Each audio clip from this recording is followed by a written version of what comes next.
તો આજે તમારી જોડે નવી જ રેસીપી લઈને આવી છું, રૂ જેવા એકદમ પોચા ને સોફ્ટ મુઠિયા। તો ચાલો આપણે હવે આ બનાવવાનું શરૂ કરી દઈએ।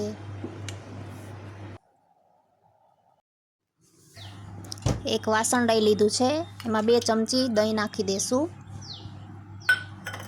2 નાની ચમચી તેલ મિક્સ કરી દેશું।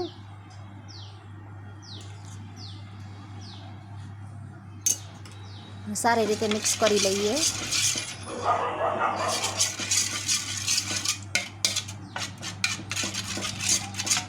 આ રીતે કરવાથી આપણા મુઠિયા એકદમ સોફ્ટ બને છે।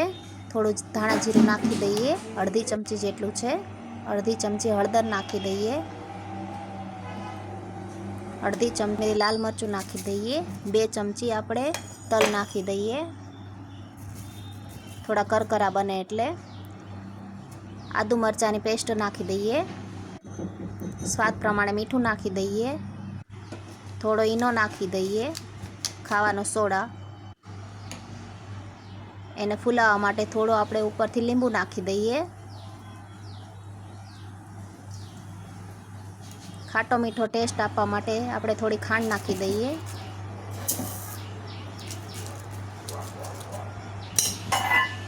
સારી રીતે મિક્સ કરી લઈએ।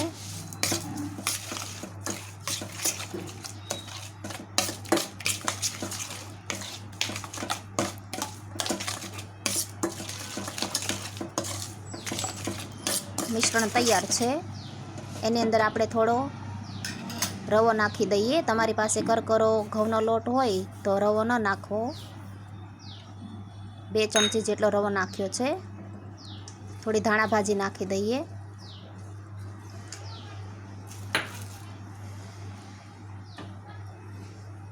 દોઢ કપ જેટલો આપણે ઘઉંનો લોટ ઉમેરી દઈએ। સારી રીતે મિક્સ કરી લઈએ। થોડી વાર રહેવા દઈએ। મીડિયમ સાઇઝની દૂધી લઈ લીધી છે। તાજી દૂધી આપણે લેવાની નથી, એકદમ કઠણ દૂધી હોય ને એવી લેવાની છે, બિયાવાળી।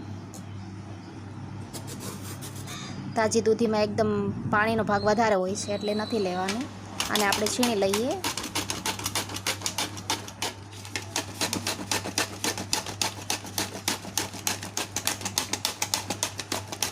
આ રીતે આપણે છીણ તૈયાર કરી નાખવાનું છે।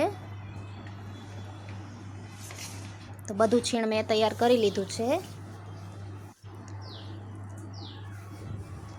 દૂધીનો વચ્ચેનો ભાગ છે એ આપણે નથી એડ કરવાનો, એમાં પાણીનો ભાગ વધારે હોય છે એટલે આપણે ફરતો ફરતો ભાગ જ લઈ લેવાનો છે, ગર નથી લેવાનો। છીણ આપણે ઓલું બેટર હતું એમાં નાખી દઈએ।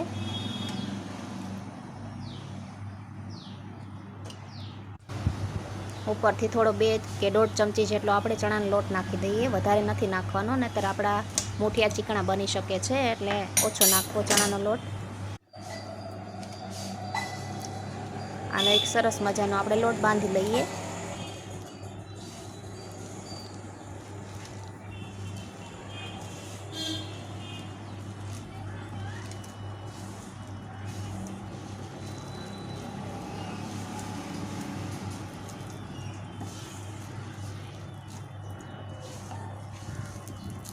લોટ બંધાઈ ગયો છે આપણો, જોઈ શકો છો તમે।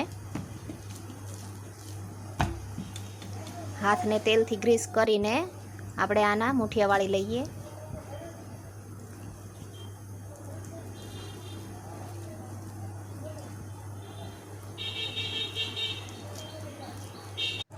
આ રીતના આપણે મુઠિયા વાળી લેશું। થોડા જાડા જ મુઠિયા રાખવા, જેથી કરીને કટ કરવામાં સહેલાઈથી આમ સરસ મજાનો શેપ આવે। આ રીતે કાણાવાળી જાળીને આપણે તેલથી ગ્રીસ કરીને એની અંદર મુઠિયા મૂકી દઈશું। પાણી ગરમ થવા મૂકી દીધું છે।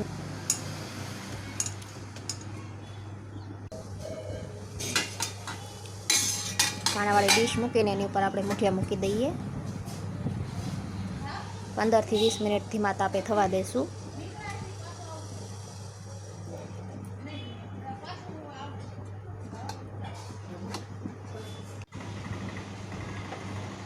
મુઠિયા સારી રીતે ગોઠવી દીધા છે, આને થવા દઈએ 15 થી 20 મિનિટ સુધી। તમે જોઈ શકો છો મુઠિયા આપણા સરસ મજાના ફૂલીને બની ગયા છે। ઠંડા થવા દઈએ। ઠંડા થઈ જાય પછી જ કટ કરવા, એટલે સરસ શેપ આવે એનો. આ ઠંડા થઈ ગયા છે એકદમ, અને સારી રીતે આપણે કટ કરી લઈએ. બહુ જાડા પણ નહીં, બહુ પાતળા પણ નહીં, એ રીતે કટ કરી લઈએ. આ રીતે કટ કરી લઈએ. ગરમ ગરમ કટ કરશો તો પછી મુઠિયા કદાચ આમ છૂંદો થઈ જાય એવું બને, એટલે એકદમ ઠંડા થાય પછી તે કટ કરવા, એટલે એકદમ જાળીદાર અને સોફ્ટ કટ થઈ શકે. બધા કટ થઈ ગયા છે મુઠિયા, જોઈ શકો છો તમે, એકદમ સોફ્ટ છે. તોડીને પણ દેખાડું, અંદરથી પણ એકદમ બફાઈ ગયા છે સારી રીતે.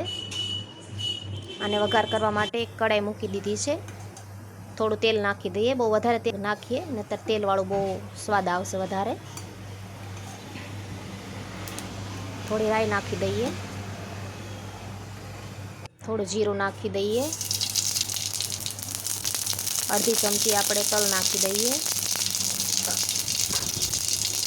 સારી રીતે ફૂટી જાય પછી આપણે આમાં મુઠિયા એડ કરવાના છે. ગેસ બહુ ફાસ્ટ થઈ ગયો તો એટલે તમારે ધીમા ગેસે કરવું, કેમ કે આ સ્ટીલની કઢાઈ છે એટલે જલ્દી ગરમ થઈ જાય છે. મુઠિયા નાખી દીધા છે અને સારી રીતે મિક્સ કરી લઈએ.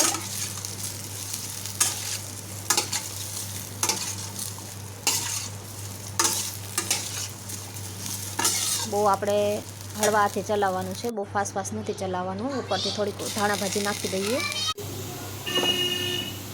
તો આપણા મુઠિયા બનીને તૈયાર છે. એકદમ સોફ્ટ અને એકદમ આમ રૂ જેવા પોચા, અને ખાવામાં પણ એકદમ હેલ્ધી છે. બાળકોને લંચ બોક્સમાં પણ તમે આપી શકો છો, બ્રેકફાસ્ટમાં પણ તમે ખાઈ શકો છો. તો છે ને, જોતાં જ ખાવાનું મન થઈ જાય એવા. તો તમને મારો વિડીયો ગમ્યો હોય તો લાઈક કરી દેજો. મારી ચેનલ ઉપર નવા હોય તો સબસ્ક્રાઈબ કરી દેજો.